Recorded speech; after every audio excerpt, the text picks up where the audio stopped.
लगता है तुम मेरी सहायता नहीं करना चाहते हो। कोई बात नहीं, मैं स्वयं ही उसे ढूंढने का प्रयत्न करूंगा। प्रसन्न रहो। असुर सेना भी दूर है। जब तक वो यहाँ पहुँचेंगे उससे पहले यदि मैं इन बाबा की सहायता कर दूँ तो माँ को दिया वचन भी पूरा कर पाऊंगा और अदिति माँ के तब की रक्षा भी कर पाऊंगा।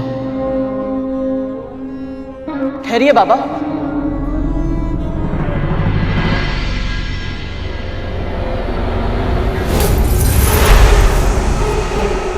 आप मेरी पीठ पर बैठ जाइए।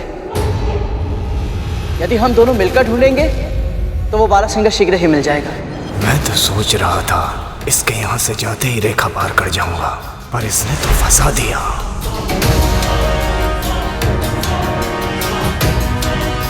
मैं तुम्हारे साथ तुम्हारी पीठ पर।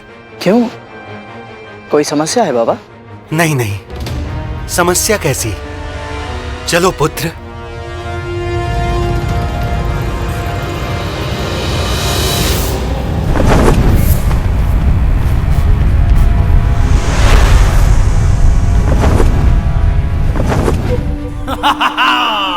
उत्तम राहु, उत्तम।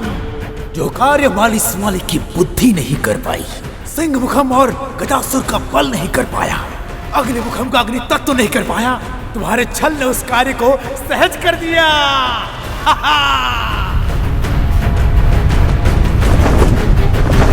वो रहा बारासिंगा, उधर भागा जा रहा है गहन वृक्षों के बीच में। तीव्र गति से उड़ो पुत्र। असुरो, यही अवसर है, जाओ अपना लक्ष्य प्राप्त करो, शीघ्र आगे बढ़ाओ।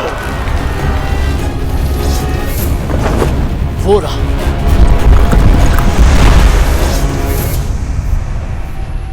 अरे कहाँ गया? उधर देखो पुत्र, वो रहा। अभी पकड़ता हूं इसे। फिर लुप्त हो गया।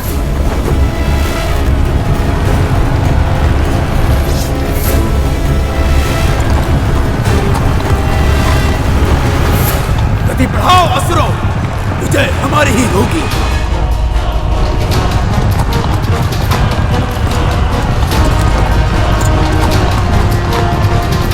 शीघ्र ही लौटना होगा मुझे।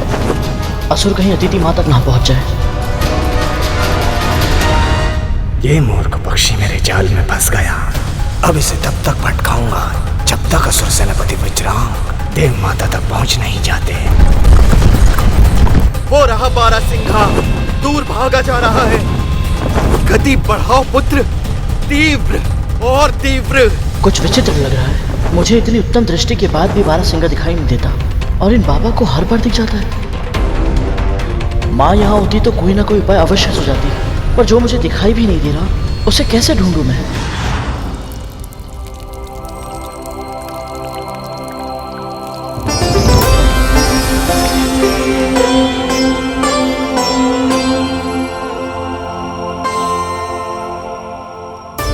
जानता है सूर्य की पूजा प्रतिदिन क्यों करते हैं?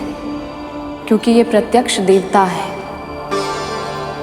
इनके बिना संसार का परिचालन असंभव है। हम सबके प्रत्येक कर्म का यदि कोई साक्षी है तो वो है केवल सूर्यदेव। इनकी दृष्टि से छिप पाना किसी के लिए भी संभव नहीं है। मुझे मार्ग मिल गया माँ।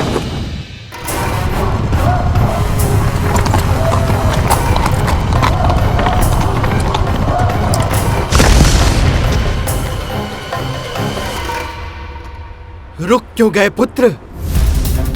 हमें बारासिंगा को ढूंढना है। चिंता मत कीजिए बाबा, मैं आपकी सहायता ही कर रहा हूं।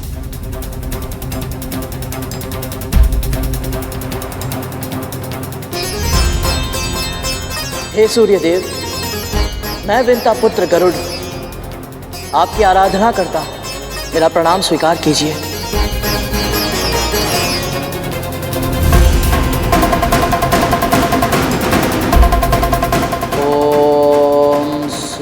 देवाय नमः। सूर्य का आह्वान क्यों कर रहा है ये?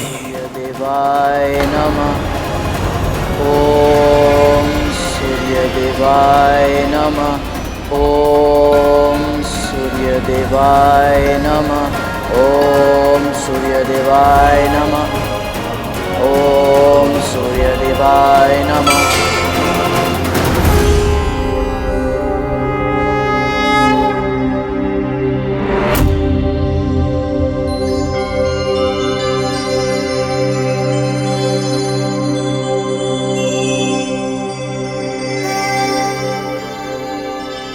अरुण भैया, अपने छोटे भाई का प्रणाम स्वीकार कीजिए।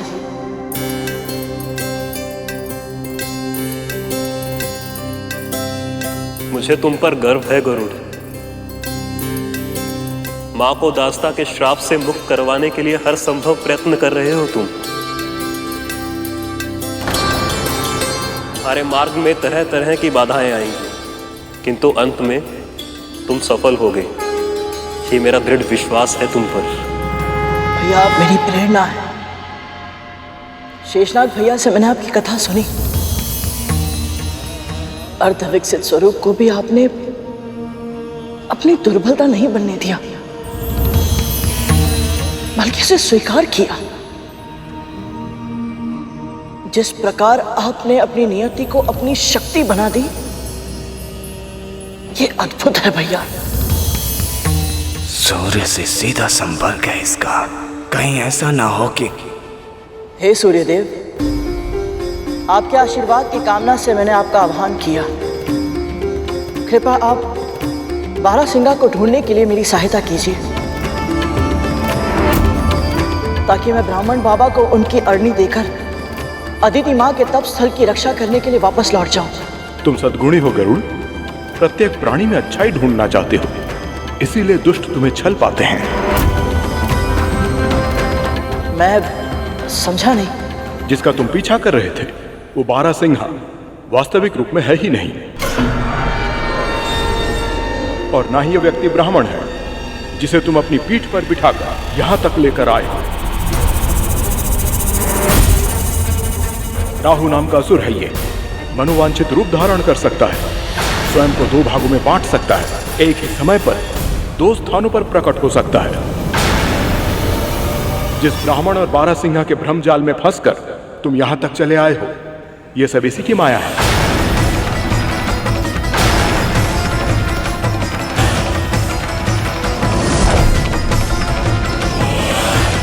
हाँ, असुर हूं मैं और छल विद्या है मेरी,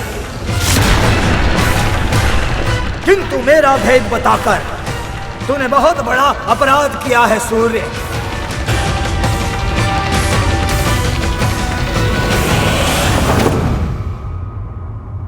अवसर मिला तो तुझे जीवित ही निगल जाऊंगा मैं। हाँ,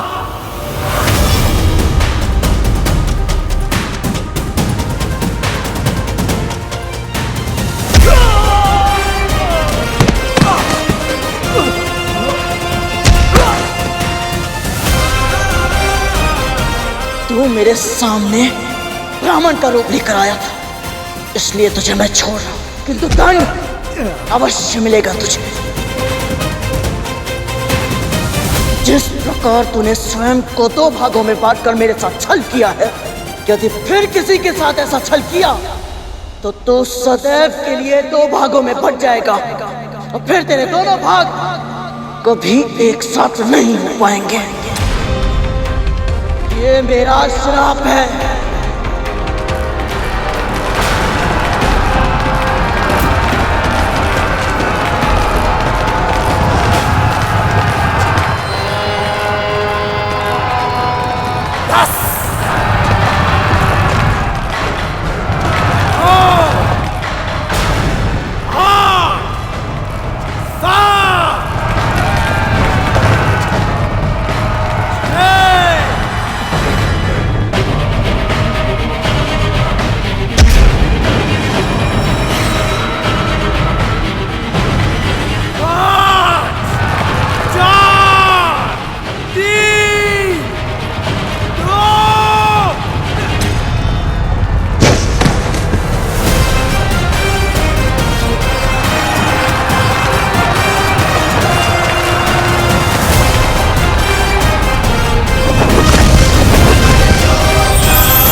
हे सूर्यदेव, अरुण भैया, आप दोनों ने मेरी सहायता की। आपके ही कारण मैं अदिति माँ की तपोभूमि की रक्षा कर पाया और माँ को दिया वचन भी निभा पाया। आप दोनों का बहुत बहुत आभार।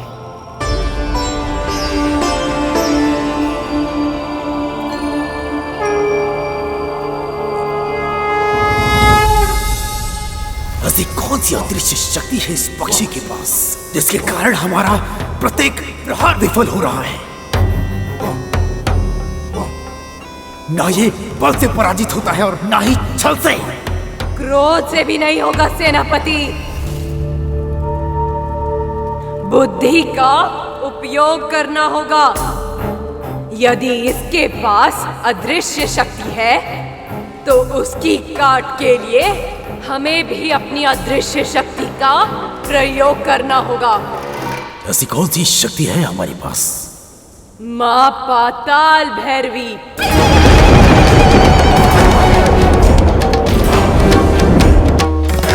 स्मरण कीजिए सेनापति, घनघोर तपस्या के कारण आपको वरदान मिला था। जब भी आपको आवश्यकता होगी, देवी माँ आपकी सहायता के लिए अवश्य आएंगी। उत्तम सिंहिका, सही समय पर सही उपाय सुझाया है तुमने।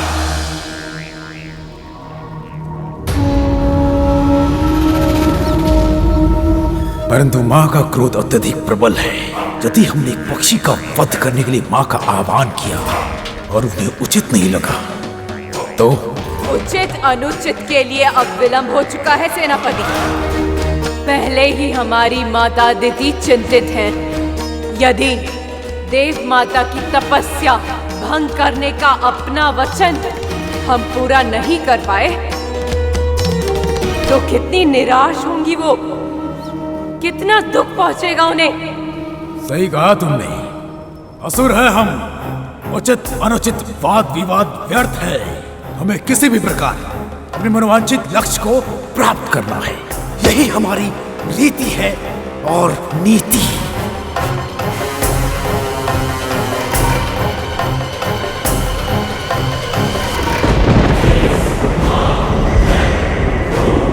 ओम पाताल भैरवे नमः। ओम पाताल भैरवे नमः।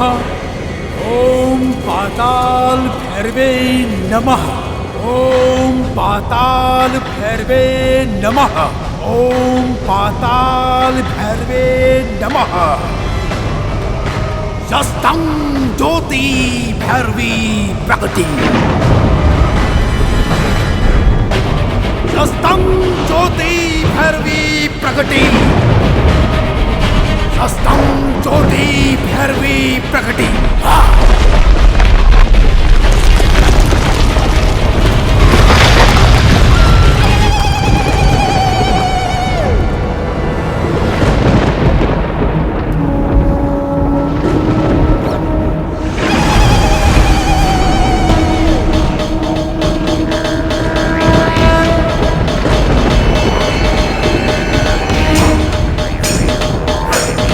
प्रणाम स्वीकार करें माता। बिना विधि विधान के अचानक मेरा आह्वान क्यों किया है तूने? शीघ्र कारण बता, अन्यथा अपने विनाश के लिए तैयार हो जा।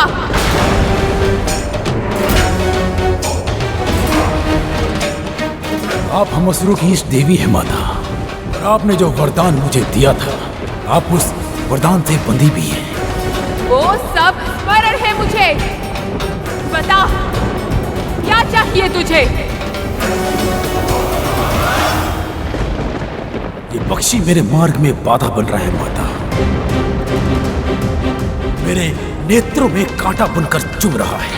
और तू चाहता है कि माँ इस दुष्ट पक्षी का सामना करे।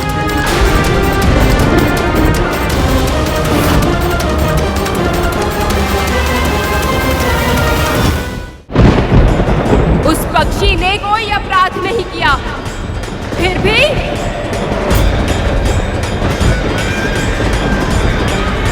वो पक्षी अकेला होकर भी परोपकार कर रहा है, और तुम असुर देवताओं से स्वर्ग छीनने के बाद भी अधर्म कर रहे हो। यदि हमने देव माता का तप भंग नहीं किया तो वो अपने पुत्रों के लिए अनेकों शक्तियां प्राप्त कर लेगी। प्रश्न यहाँ धर्म या अधर्म का नहीं, प्रश्न है आपके वचन का, आपके दिए वरदान का। मेरे वरदान का अनुचित लाभ उठा रहा है तू। पहले भी अनेक बार मेरे वचन की शक्ति से मुझे विवश कर चुका है। तुम असुर भक्ति का मार्ग केवल शक्ति प्राप्त करने के लिए चुनते हो, किंतु शक्ति का प्रयोग परोपकार करने के लिए कभी नहीं करते। धैर्य और दया से दूर केवल स्वार्थ का पथ चुनते हो। इसलिए वरदान पाने के बाद भी विनाश ही होता है। मैंने अपना मनोरथ आपके सामने प्रकट कर दिया है माता, आप मेरी इच्छा पूर्ण करें। जैसे एक बार मुख से निकला हुआ शब्द वापस नहीं जाता, उसी प्रकार दिया हुआ वचन तो पूर्ण करना ही होता है। यही विधि का विधान है। मैं तेरी इच्छा पूर्ण करूंगी वज्रांग, सामना करूंगी उस पक्षी का मैं।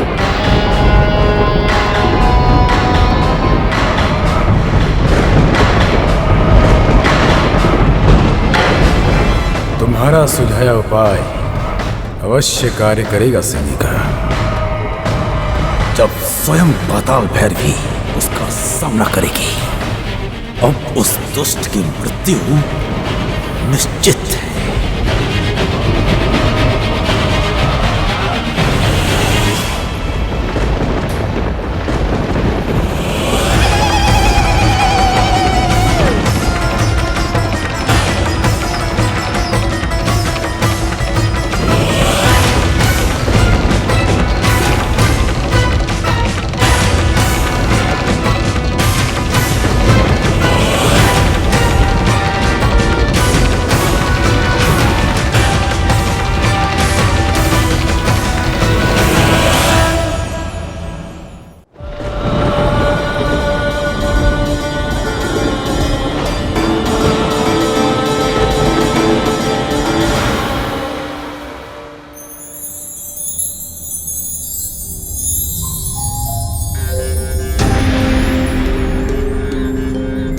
माँ,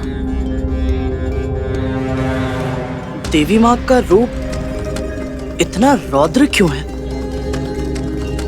क्या वो बहुत क्रोध वाली है?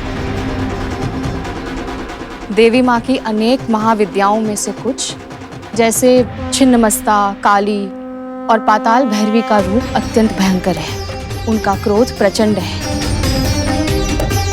फिर भी वो बिल्कुल इस नारियल की तरह है, बाहर से कठोर पर भीतर से कोमल।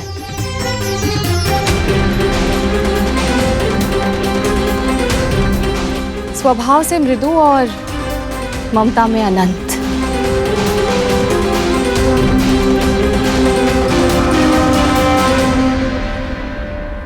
माँ के इस रूप से पापियों के हृदय में भय उत्पन्न होता है और उनके सच्चे भक्तों को यह आश्वासन मिलता है कि जब तक माँ का आशीर्वाद उनके साथ है, कोई बुराई उनका अहित नहीं कर पाएगी।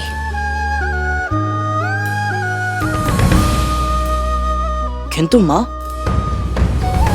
देवी माँ ने भगवान शिव के ऊपर पांव क्यों रखा है?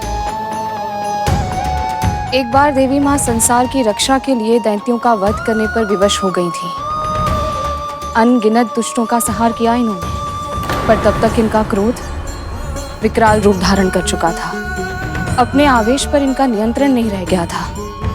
ऐसा लगने लगा था जैसे इनकी अंतहीन शक्ति अब पूरे ब्रह्मांड का विनाश करके ही रहेगी।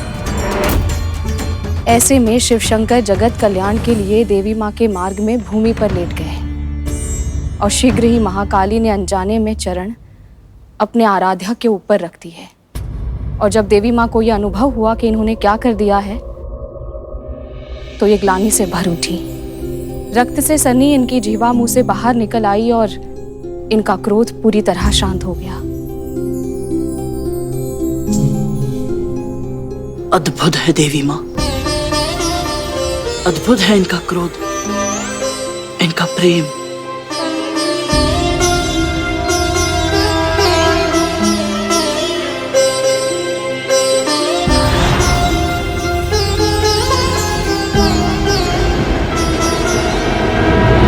प्रणाम देवी माँ। देख क्या रहा है? कहाँ कर मुझ पे? आपका प्रत्येक आदेश मुझे स्वीकार है माँ, किंतु मैं आपसे युद्ध नहीं कर सकता।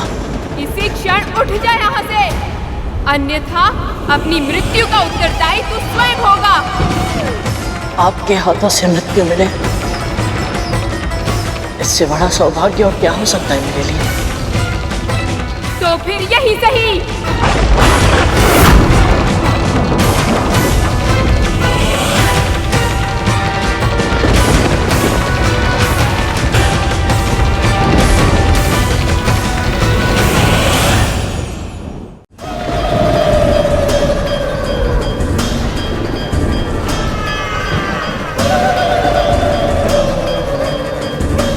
प्रणाम देवी माँ। देख क्या रहा है पक्षी, युद्ध कर मुझसे। आपका प्रत्येक आदेश मुझे स्वीकार है माँ, किंतु मैं आपसे युद्ध नहीं कर सकता। तो अपनी पराजय स्वीकार कर और चला जा यहाँ से। मुझे क्षमा कीजिए माँ, किंतु मैं वो भी नहीं कर सकता। मैंने अपनी माँ को वचन दिया है। याद है मुझे, इसीलिए कह रही हूँ, अपनी हट छोड़ दे। तेरी माँ तेरी प्रतीक्षा कर रही है। अपनी माँ को बिना बताए इतनी दूर चला आया है। जानता है कितनी चिंतित होगी तेरे बिना। जानता हूँ माँ, किंतु आप भी तो मेरी चिंता का कारण जानती है। मैं अपनी माँ को दासी के रूप में और नहीं देख सकता। और मेरे सामने हट कर सकता है?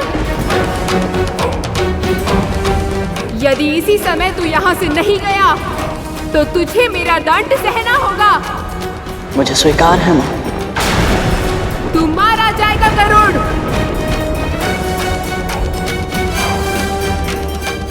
यदि यही मेरी नियति है तो फिर मैं चाहकर भी इसे बदल नहीं सकता। अनर्गल प्रलाप मत कर गरुड़। यदि तेरी मृत्यु हो गई तो तेरी माँ को दास्ता से कौन मुक्त कराएगा? आप सही कह रही हैं माँ, पर यहाँ से मैं चला गया तो ये असुर अदिति माँ की तपस्या भंग कर देंगे। जिसकी भक्ति में शक्ति होती है उसकी तपस्या भंग करना इतना आसान नहीं होता।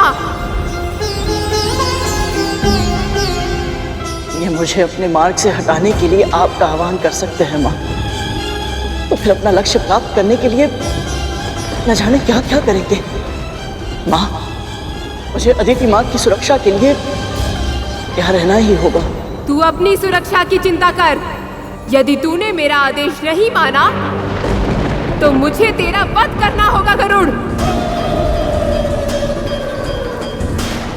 पाताल भैरवी का प्रकोप इसे भस्म कर देगा। क्या तू अपनी माँ को दास्ता से मुक्त कराने के पहले यमलोक जाना चाहता है? नहीं माँ। तो फिर चला जा यहाँ से। यह संभव है माँ।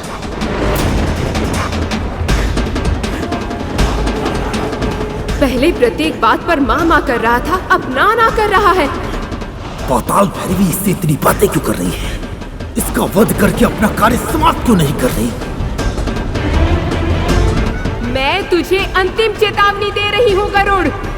इसी क्षण उठ जा यहाँ से, अन्यथा अपनी मृत्यु का उत्तरदायी तू स्वयं होगा। आपके हाथों से मृत्यु मिले, इससे बड़ा सौभाग्य और क्या हो सकता है मेरे लिए। तो फिर यही सही। माँ ने बताया था, माँ भैरवी के मन में शिवजी के लिए अपार सम्मान है। यदि मैं उनकी आराधना करूं तो संभव है मैं माँ भैरवी के प्रकोप को शांत कर पाऊं। मेरे प्राण आपके ही है माँ, पर क्या? मेरा वध करने से पूर्व क्या आप मेरी अंतिम इच्छा पूरी करेंगी? बता, क्या है तेरी अंतिम इच्छा? मैं अपनी मृत्यु से पहले पूजा करना चाहता हूँ माँ, भगवान शिव की।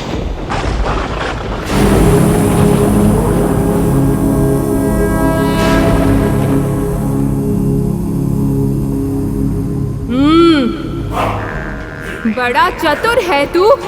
जा, दी अनुमति, कर ले अपनी अंतिम इच्छा पूरी।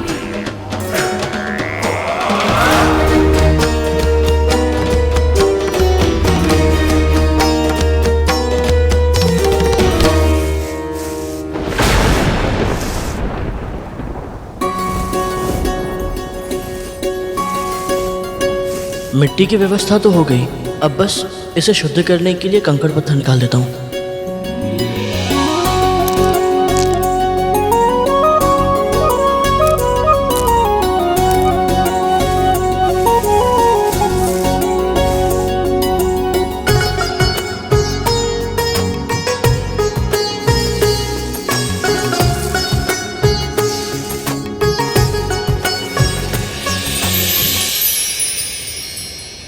ये ले, पहले जल से मिट्टी गीली कर, तभी तो ठहरेगी।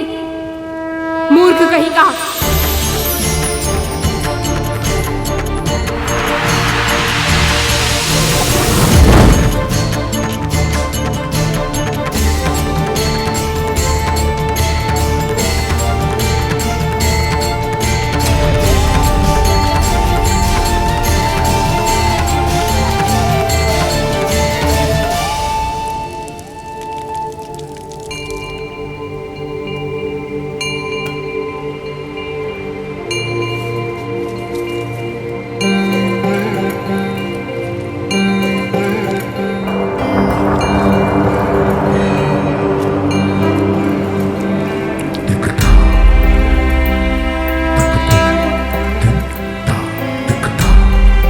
पूजन की सामग्री तो है ही नहीं, ना भस्म है, ना दूध, ना शहद, ना धतूरा, ना बेलपत्र। कैसे करेगा पूजन?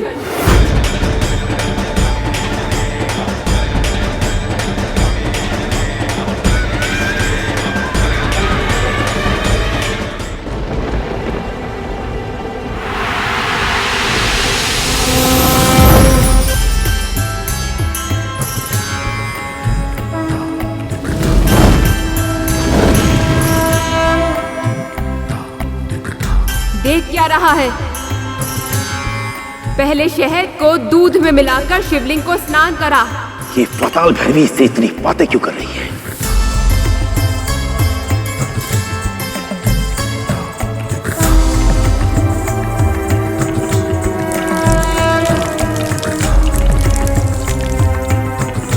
अब भस्म से त्रिपुंड बना।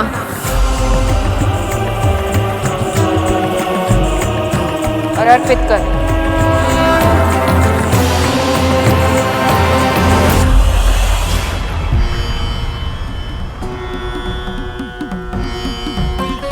इस विशेष पूजा के कारण मेरी मृत्यु कुछ समय के लिए टल अवश्य गई, पर पूजा संपन्न होने के बाद होगा वही जो अटल है। माँ मेरा वध कर देंगी। निश्चित ही मैंने पिछले जन्म में कुछ पुण्य अर्जित किए होंगे, जो मृत्यु से पूर्व मैं भगवान शिव की पूजा जैसा शुभ काम कर पा रहा हूँ। और तो और माँ पाताल भैरवी स्वयं मेरी पूजा विधि विधान से संपन्न करवा रही है।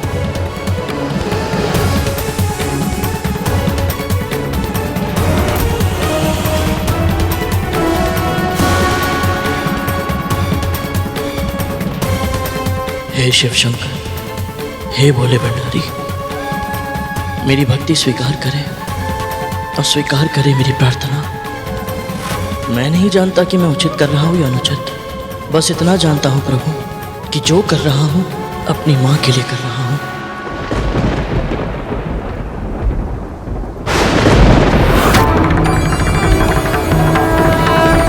ये जीवन मेरी माँ को समर्पित है। यदि उनके संस्कारों की रक्षा करते हुए मेरे प्राण भी चले जाए तो मुझे बिल्कुल भी दुख नहीं होगा। पर वो समय आज नहीं आया है प्रभु। अपनी माँ को दास्ता से मुक्त कराने से पहले मैं मरना नहीं चाहता। मेरी सहायता कीजिए प्रभु, रक्षा कीजिए। ओम नमः शिवाय, ओम नमः शिवाय। शत्रु का दमन करने भेजा था मैंने पाताल भैरवी को, वो तो स्वयं उसके साथ अलती पाती मारकर बैठ गई। ओम नमः शिवाय। इतना भी नहीं समझती कि जो अब तक माँ की रट लगाए हुए था, वो अपने प्राणों की रक्षा करने के लिए शिव भक्त होने का ढोंग रच रहा है। अब ऐसा प्रतीत होता है कि मुझे स्वयं जाना होगा। चलो। रुकिए सेनापति, ऐसा कुछ मत कीजिए जिससे उन्हें क्रोध आ जाए। सिंह का सही कह रही है सेनापति। पाताल भैरवी से वरदान मांगने का सुझाव माँ दिति ने ही दिया था। अब यह वरदान पूरा हो, इसके लिए सुनिश्चित करना होगा कि क्या किया जाए, और ये भी वही बता सकती हैं। यदि आपकी आज्ञा हो तो मैं स्वयं को 2 भागों में बांट लूंगा। मेरा एक भाग माँ दिति के पास मार्गदर्शन के लिए चला जाएगा और दूसरा भाग यहीं रहेगा, ताकि मैं यहाँ भी सूचना प्राप्त करता रहूं। उचित कहा राहुल, जाओ, शीघ्र जाओ।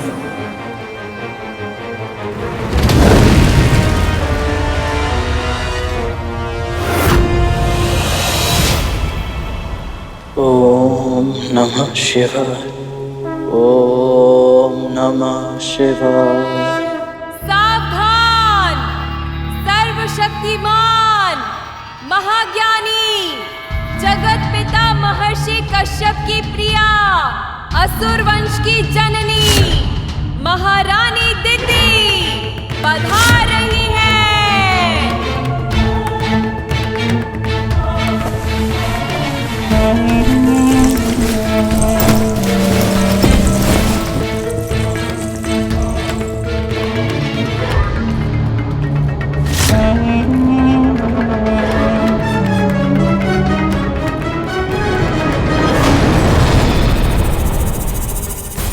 राहुल यहाँ अकेला, वो भी इस अवस्था में।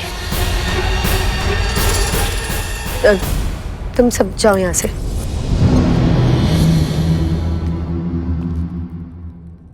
प्रणाम माताश्री। अदिति की तपस्या भंग करने का शुभ समाचार लेकर अब तक बजरंग को आ जाना चाहिए था। वो आया क्यों नहीं? कहाँ रह गया वो? जवाब दो।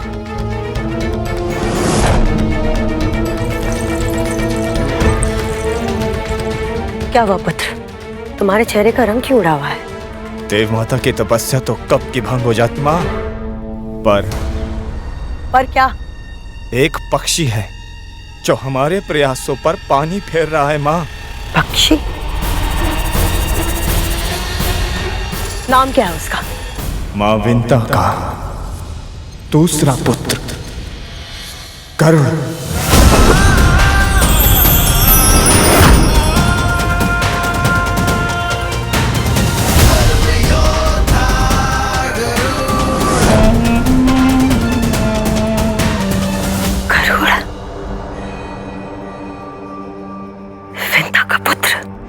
महाबुद्धिमान, महाबलवान, आकाश का इंद्र कहलाएगा वो। पर वो असुर सेना और अदिति के मध्य क्यों आ रहा है? मुझे नहीं पता माँ। गरुड़ को पराजित करना आसान नहीं है माँ।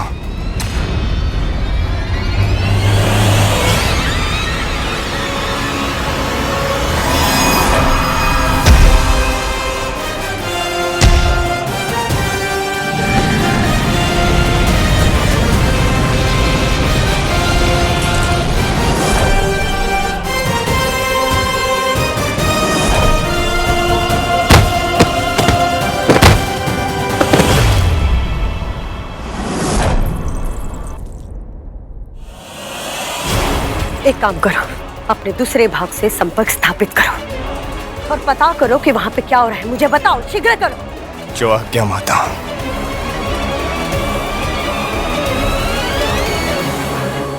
ओम नमः शिवाय, ओम नमः शिवाय। पाताल भैरवी गरुड़ को शिव की पूजा करते देख भाव विभोर हो गई है।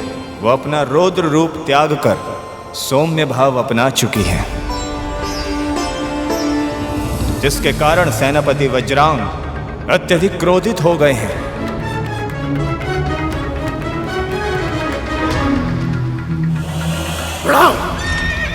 और सिंगिका के सुझाव के विपरीत अपना रथ लेकर उन दोनों की ओर बढ़ रहे हैं।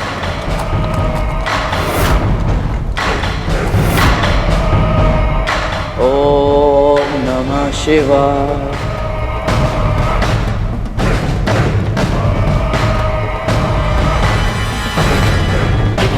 ये क्या कर रही है देवी? शत्रु के नेत्र बंद है। अपनी तलवार को प्रकट करके उस पर प्रहार कीजिए। उसकी अंतिम इच्छा पूर्ण होने से पहले मैं उसे नहीं मार सकती वज्रांग। अंतिम इच्छा नहीं, ये मृत्यु को टालने का बहाना है। बहाना है तो बहाना सही। जैसे तुझे वचन दिया है उसी प्रकार इसे भी वचन दिया है मैंने। वचन आपने उसे दिया है, मैंने नहीं।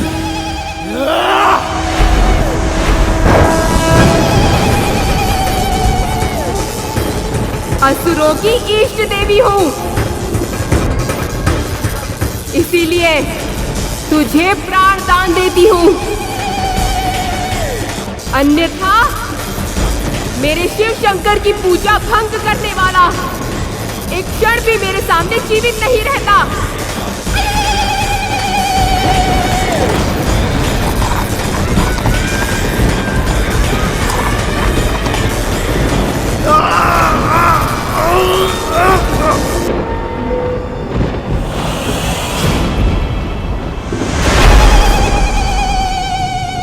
बस बस, और नहीं सुन सकती मैं।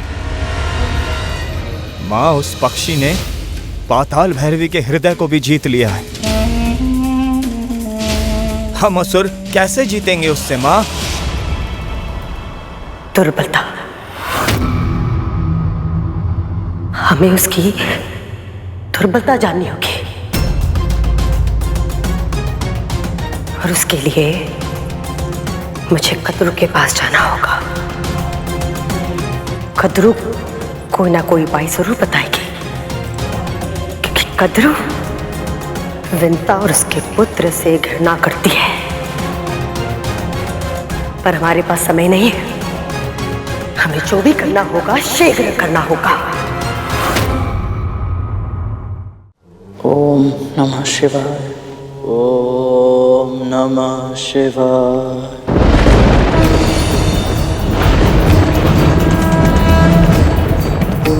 ओम नमः शिवाय।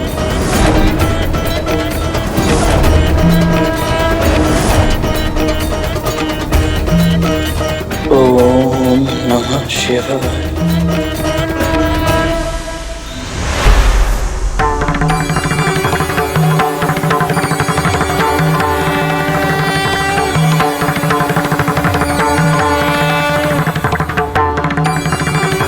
इस बालक पे दया कीजिए देवी,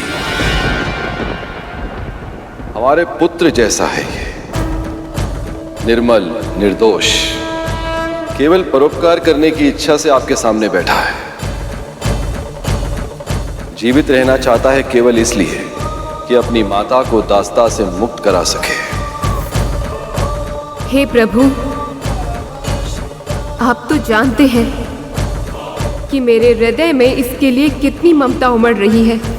यदि मैंने वज्रांग को वचन न दिया होता तो मैं इसके सामने शत्रु के रूप में कभी ना आती। मैं क्या करूं प्रभु, चाहकर भी अपना वचन तोड़ नहीं सकती। उसकी कोई आवश्यकता नहीं है देवी। आपने वचन दिया था कि आप गरुड़ का सामना करेंगे, वो आपने संपूर्णता से पूर्ण किया। भक्त की भक्ति के आगे तो भगवान सदैव ही हारते आए। मैं आपका संकेत समझ गई प्रभु। अब मैं इसे जीवन दान दूंगी और वरदान भी। सच्चा शिव भक्त होने के नाते मेरे वरदान का उच्च अधिकारी है ये।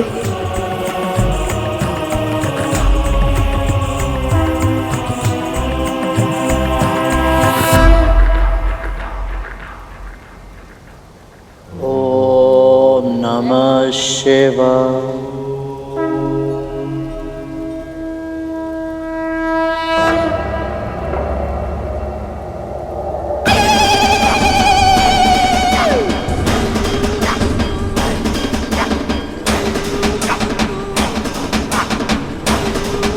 माँ,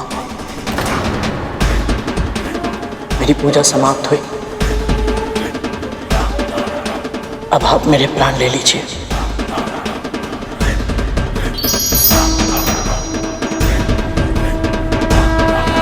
जा, मैं तुझे प्राण दान देती हूँ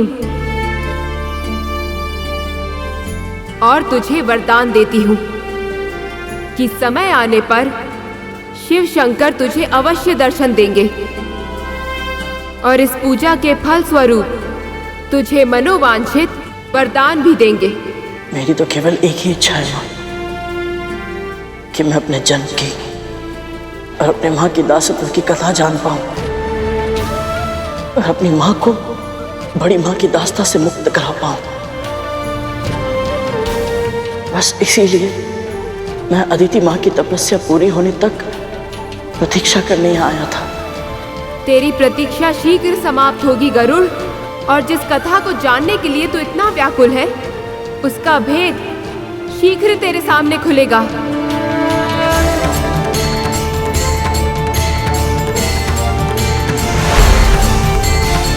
माँ पाताल भैरवी ने मुझे वरदान दिया है। इसका अर्थ है कि अब नियति की देवी मुस्कुराएगी, अब सब ठीक हो जाएगा। पर कैसे? क्या अदिति माँ की तपस्या पूरी होने वाली है? क्या होगी माँ की दास्ता के अतीत की कथा?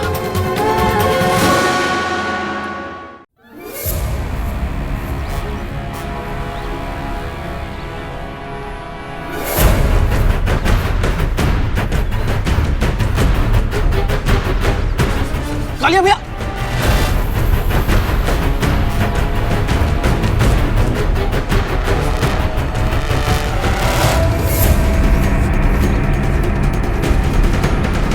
मुझसे जीतना इतना आसान नहीं है कालिया। किंतु जीतने की चेष्टा करना तो गलत नहीं है ना भैया। शाबाश मेरे पुत्रों, शाबाश। कालिया, इस संसार में कुछ भी असंभव नहीं है।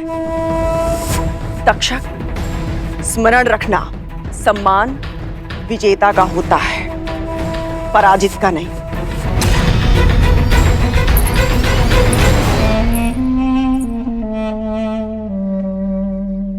दीदी, तक्षक, कालिया, बहुत हुआ खेल, थक गए होगे, जाओ जाके भोजन कर लो।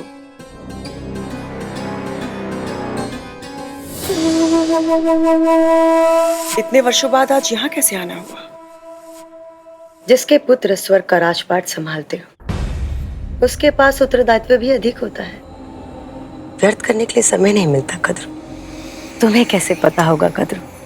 तुम तो अपने पुत्र का आपस का युद्ध देखने में ही व्यस्त हो। आजकल तुम्हारे पुत्र किसके साथ युद्ध कर रहे हैं? क्या देवताओं को पराजित करने के बाद अत्यधिक आत्मविश्वास में आ गए? सावधान रहना चाहिए, न जाने कब कौन कहां से रणभेरी बजा दे। ये ऐसा क्यों कह रही है? कहीं ऐसा तो नहीं कि इसी ने गरुड़ को भेजा हो मेरे पुत्रों के साथ युद्ध करने के लिए?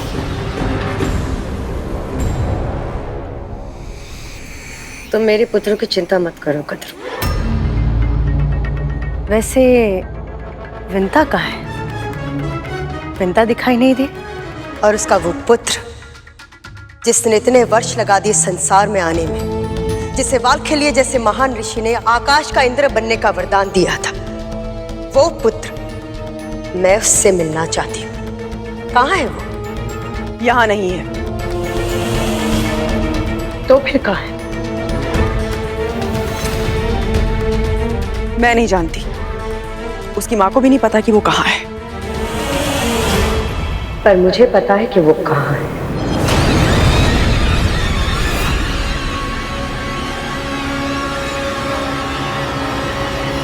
तुम्हें कैसे पता? कहाँ है वो? क्या वो जीवित है? केवल जीवित ही नहीं, बल्कि अपनी प्रभुत्व स्थापित करा है और बिना किसी सहायता के अदिति की तपस्या की रक्षा कर रहा है और चुनौती दे रहा है मेरे पुत्र वृजंग को कि उसके जीते जी उसकी खींची हुई रेखा को कोई पार करके अदिति तक नहीं पहुंच सकता। और तुम्हें पता है आश्चर्य की बात क्या है? मेरे पुत्र और असुर सेना को कोई भी योद्धा उस तक पहुंच नहीं पा रहा, सबको पराजित कर रहा है वो गरुड़।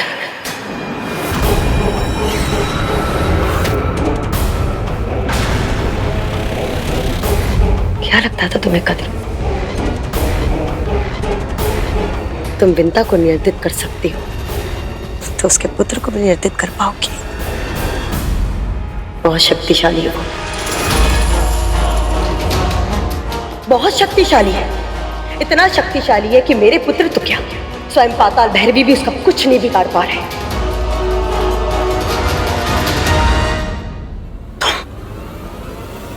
तुम सत्य कह रही हो, परंतु ये कैसे संभव है?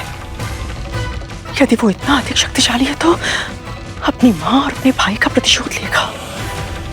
मेरे और मेरे पुत्रों के लिए संकट बन जाएगा। वो बन चुका है, वो संकट बन चुका है वो मेरे पुत्रों के लिए। तभी तो मैं तुम्हारे पास आई हूं कद्र, ये जानने के लिए कि कोई तो दुर्बलता होगी, कोई तो दुर्बलता तुम जानती हो तो मुझे बताओ, ताकि मेरे पुत्र उस समस्या को सदैव के लिए समाप्त कर सके। दुर्बलता? कौन सी दुर्बलता? कैसी दुर्बलता? 8 प्रहर सदैव माँ माँ माँ के नाम की रट लगाए रहता है। इसके अतिरिक्त ना कुछ सोचता है, ना कुछ कहता है, ना ही कुछ करता है वो।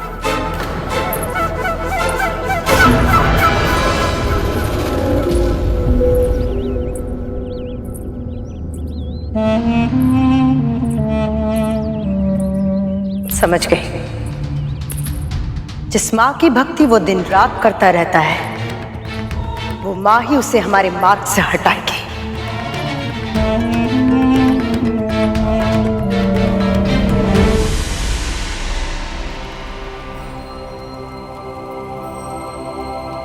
गरुड़,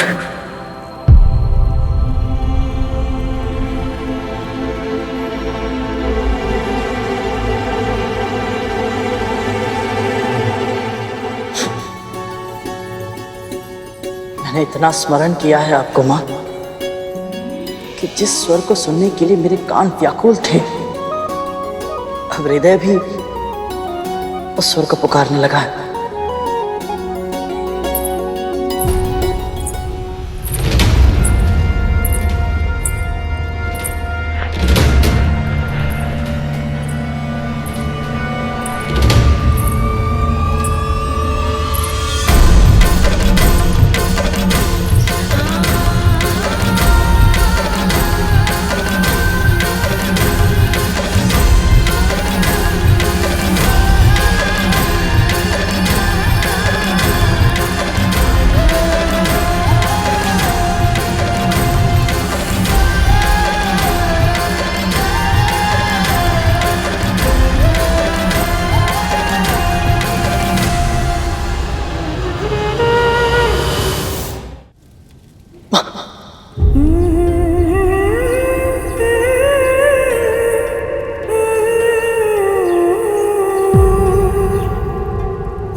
मुझे क्षमा कर दीजिए माँ, मैंने आपको बिना बताए घर छोड़कर इतनी लंबी यात्रा तय कर ली। माँ, मैंने आपको बहुत कष्ट दिया है ना, मुझे क्षमा कर दीजिए। किंतु माँ, एक क्षण भी ऐसा नहीं बीता जहाँ मुझे आपकी पीड़ा अनुभव ना हुई हो। जब जब आप मुझे चिंतित होकर पुकारती थी ना माँ, आपका स्वर मेरा कलेजा, मेरा हृदय चीर देता था माँ। बस उस पल ऐसा लगता था अभी उड़कर आपके पास आ जाओ। आपकी डांट खाऊं, आपका स्नेह पाऊं, पर मैं चाहकर भी वापस नहीं आ सकता था माँ। मुझे ज्ञात है माँ, आप नहीं चाहती कि मुझे अतीत का सत्य पता चले। मुझे ज्ञात है आपने मुझसे कहा था कि आप दासी होने की इस नियति को स्वीकार कर चुकी, पर माँ आपका गरुड़, आपका पुत्र आपकी इस विवशता को स्वीकार नहीं कर सकता माँ।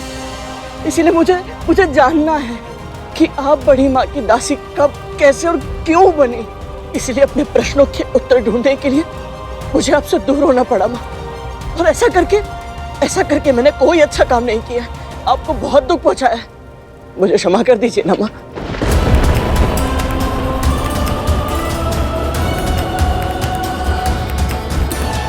माँ, मैं जानता हूँ आप मुझसे बहुत क्रोधित हैं। आप मुझे मारिए, आप मुझे डांटिए, मुझे कोई भी दंड दीजिए, मुझे स्वीकार है, पर चुप मत रहिए ना माँ। कुछ बोलिए ना माँ, मुझे कुछ बोलिए माँ। घर चल। माँ मेरी बात तो सुनिए। सुनने सुनाने के लिए कुछ भी शेष नहीं है गरुड़। जो तेरे मन में आया तूने किया, जो तेरे मन में आया तूने कहा। अब तू मेरे साथ घर चलेगा इसी क्षण।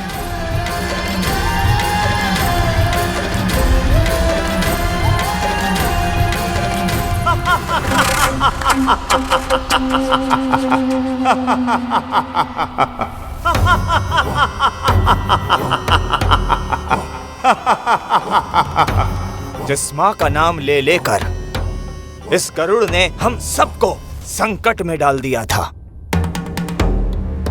उसी का उपयोग करके कितनी आसानी से आपने इसे मार्ग से हटा दिया। अद्भुत हो माँ, अद्भुत। अद्भुत तो वो माया है जिसने तुम जैसे मायावी को भी चकमा दे दिया। वो विंता नहीं, असुरों की विकट योद्धा सिंहिका है। समझ गए? जिस माँ की भक्ति वो दिन रात करता है, वो माँ ही हमारे मार्ग से उस कांटे का उपचार करेगी। कद्रू, कहना क्या चाहती हो तुम? विंता को तुम्हें सौंप दूं, इस बात का तो प्रश्न ही नहीं उठता, क्योंकि जब तक वो मेरे नियंत्रण में है, मेरे पुत्र सुरक्षित है। कद्रू, मुझे विंता को अपने साथ ले जाने की कोई आवश्यकता नहीं है, क्योंकि मेरे पास सिंहिका है जो एक ही समय में कई विंताओं का रूप धारण करके गरुड़ को भ्रमित कर सकती है। बस तुम प्रतीक्षा करो, बहुत ही जल्द गरुड़ की मृत्यु का शुभ समाचार तुम्हें शीघ्र ही प्राप्त होगा। यदि तुमने इस असंभव कार्य को संभव कर दिखाया, तो ये गरुड़ तुम्हारा उपकार कभी नहीं भूलेगी।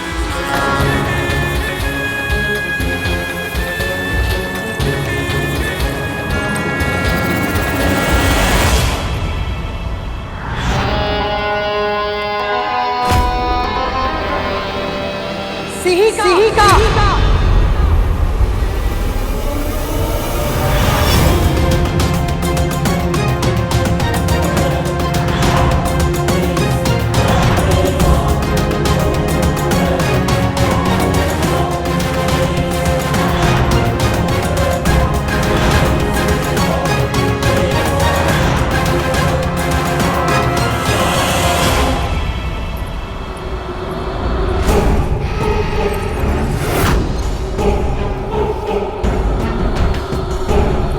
माँ ने मुझसे कुछ पूछा क्यों नहीं कि मैं इतने समय से कहाँ था, मैं यहाँ क्यों आया हूँ और अदिति माँ को कैसे पहचानता हूँ मैं।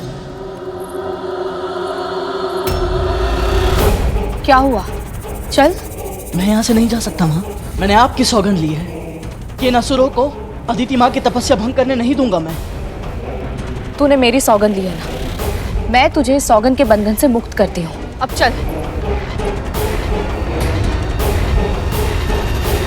ये जानकर भी कि मैं असुरों से अदिति माँ की तपस्या की रक्षा कर रहा हूँ, माँ ने मुझे कुछ कहा क्यों नहीं?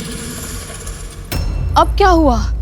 माँ मेरी अनुपस्थिति में ये असुर अदिति माँ को प्रताड़ित करेंगे, उनकी तपस्या भंग करेंगे। ऐसे में आप मुझे यहाँ से चलने के लिए क्यों कह रही हैं? क्योंकि ये विवाद देवों और असुरों के मध्य है, हमें इसमें उलझने की कोई आवश्यकता नहीं है। पर माँ, अदिति माँ की आराधना में विघ्न पड़ गया तो ये प्रभु विष्णु का, उनकी भक्ति का अनादर होगा। अनादर होगा तो होता रहे, हमें अपने प्राण बचाने हैं पुत्र।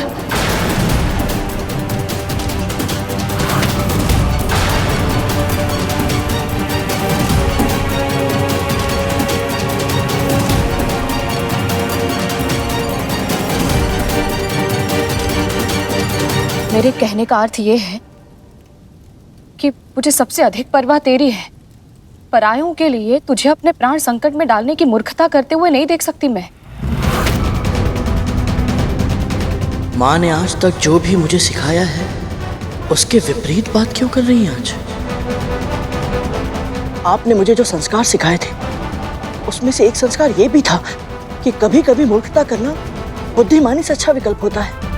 कैसी मूर्ख है ये विंता, अपने पुत्र को व्यवहारिक ज्ञान के विपरीत उल्टी शिक्षा दी है इसने। क्या हुआ माँ? आप कभी किसी परिस्थिति में व्याकुल नहीं होती,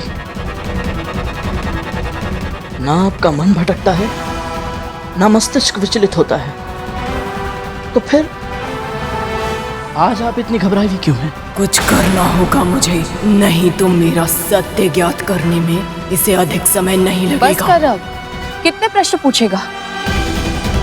ज्ञात नहीं है माँ को प्रश्न नहीं करते हैं। माँ जो कहे बस चुपचाप उसका पालन किया जाता है।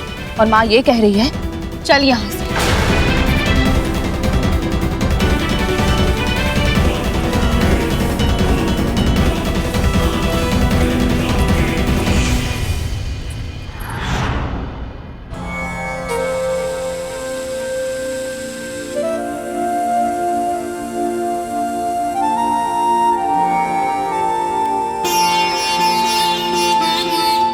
जिज्ञासा ज्ञान प्राप्त करने की पहली सीढ़ी होती है गरुड़। चाहे जो भी प्रश्न मन में आए उन्हें पूछने से कभी हिचकिचाना मत।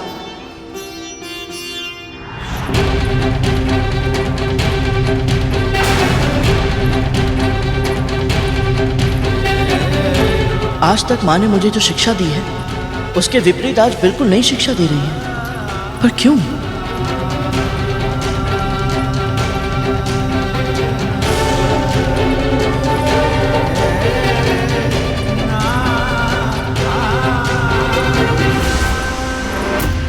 पैरों में छाले पड़े हैं क्या? बार बार क्यों रुक रहा है तू? माँ, बहुत तीव्र भूख लगी है, घर जाने में बहुत देर हो जाएगी, कुछ खा के चले? तुझे समझ क्यों नहीं आ रहा? हम यहाँ नहीं रुक सकते हैं, जो खाना है घर चल के खा।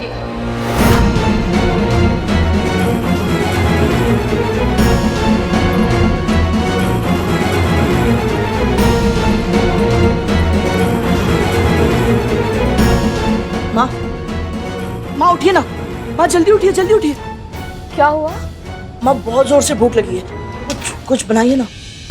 अभी बनाती हूँ, ऐसा स्वादिष्ट भोजन खिलाऊंगी देखते ही देखते सारा चट कर जाएगा तू।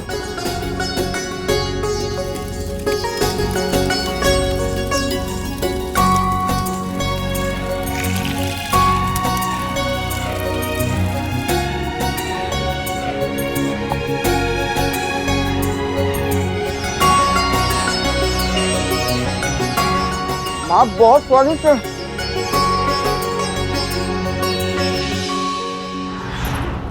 माँ, क्या आप मुझसे इतनी क्रोधित हैं कि मैं भूखा हूं ये जानकर भी आप पर कोई प्रभाव नहीं पड़ा? इतनी शीघ्र फिर से भूख कैसे लग सकती है तुझे? अभी अभी तो तूने गजासुर और सिंहमुखम को खाया था। आपको कैसे पता चला ये? आप तो अभी अभी यहाँ आई हैं माँ, तो ये बात आपको कैसे पता चली?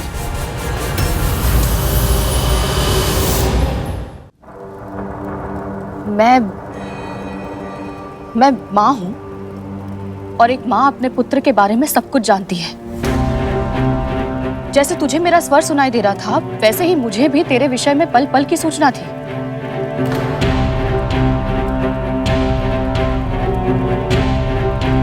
तो माँ, क्या आप ये सब जानती हैं कि मैंने 7 लोगों की यात्रा की, वैकुंठ पहुंचा, अरुण भैया से मिला, शेषनाग भैया से मिला। ये सब? हाँ, सब ज्ञात है मुझे, पर इससे क्या अंतर पड़ता है? आवश्यक ये है कि हम शीघ्र ही यहाँ से चले जाएं। अब विलंब मत कर, तो चल यहाँ से।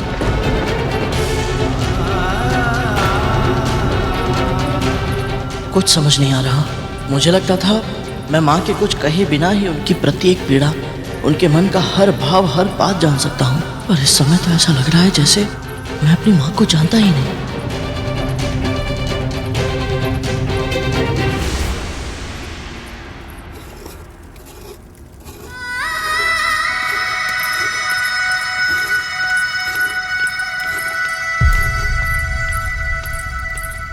आज मैं बहुत प्रसन्न हूँ, बहुत बहुत प्रसन्न। कोई विशेष कारण है महारानी? बस इतना समझ ले कि एक बहुत बड़ी चिंता थी जो आज समाप्त होने वाली है।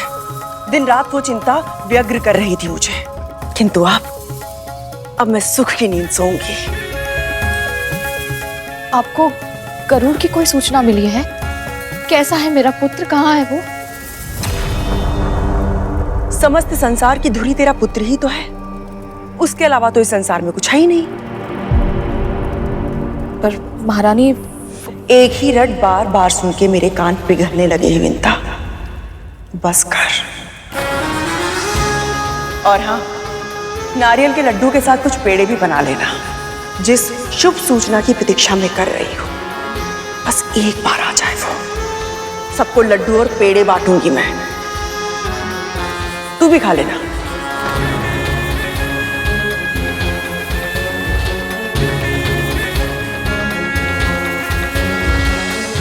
जब गरुड़ की मृत्यु की प्रसन्नता में उसकी माँ के हाथ के बने लड्डू खाऊंगी तो कितना आनंद आएगा।